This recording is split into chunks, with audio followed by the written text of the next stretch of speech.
सबका स्वागत है। हम सुमन सिंह बोल रही हूँ। मेरी एक बहन है। अगर जो गाना गाने जा रही हूँ अच्छा लगेगा तो लाइक सब्सक्राइब शेयर करिएगा और जो गलती होगा उसे माफ़ करिएगा।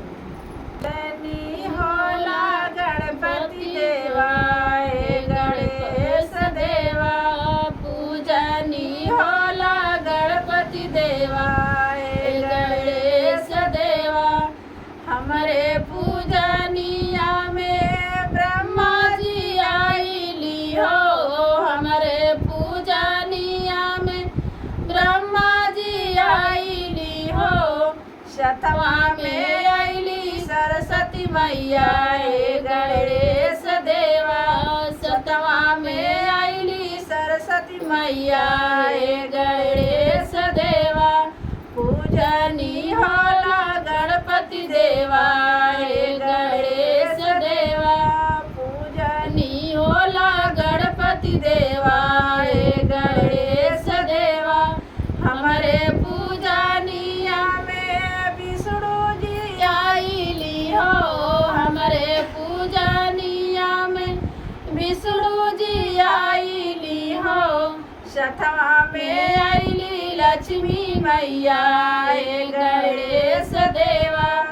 शतवा में आईली लक्ष्मी मैया गणेश देवा पूजनी होला गणपति देवा गणेश देवा हमारे पूजनिया में महादेव आईली हो।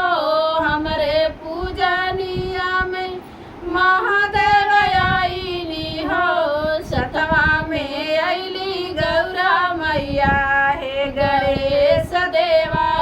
शतवा में आईली गौरा मैया गणेश देवा पूजनी होला गणपति देवा गणेश देवा पूजनी होला गणपति देवा गणेश देवा हमारे पूजनिया में राम जी आईली हो। हमारे पूजनिया में राम जी आईली हो। शतवा में आईली सीता मैया गणेश देवा। शतवा में आईली सीता मैया गणेश देवा पूजनी होला गणपति देवा गणेश देवा पूजनी होला गणपति देवा गणेश देवा हमारे पूजनिया में कृष्ण जी आईली हो। हमारे पूजनिया में कृष्ण जी आईली हो।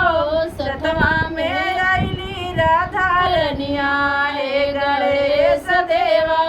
शतवा में आईली राधा रनिया गणेश देवा पूजनी होला गणपति देवा गणेश देवा पूजनी होला गणपति देवा गणेश देवा।